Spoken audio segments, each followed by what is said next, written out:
يكسر آية فرمي أفتتخذونه وذريته أولياء من دوني. إيه باشا أم دوج من إخوائي قهرا أكنوا بسر برشتياري خوتان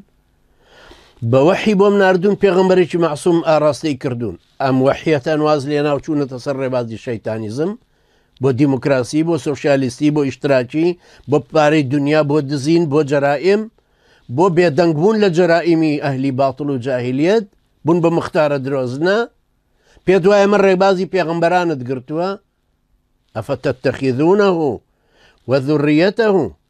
أولياء من دوني وهم لكم عدو بئس للظالمين بدلا. آخري هاي ظالمين ايوه شو بديلك تاني هنا الله والله وحي بيغمبر ما ناي الترناتيفا كمان لقل كاكبر هما دان مزراين وهاتوين تصر ديمقراسي دات بروري حزب ديمقراسي ودات بروري دسيكي تريان بقون تانا هنا فريان دانا أولا مثله كمثل الشيطان إذ قال للإنسان اكفر كاكبر هموتي كاك آرام اكفر فلما كفر قال إني بريء منك. تو كفر كان بيكرن دايتي بروكاك خوا حافظ ما اندامت يكشمان صوت كانش كهنا وما نبرئ وناكي بداخل شون كزورينا كزورينا وانا كليوشتي جابونك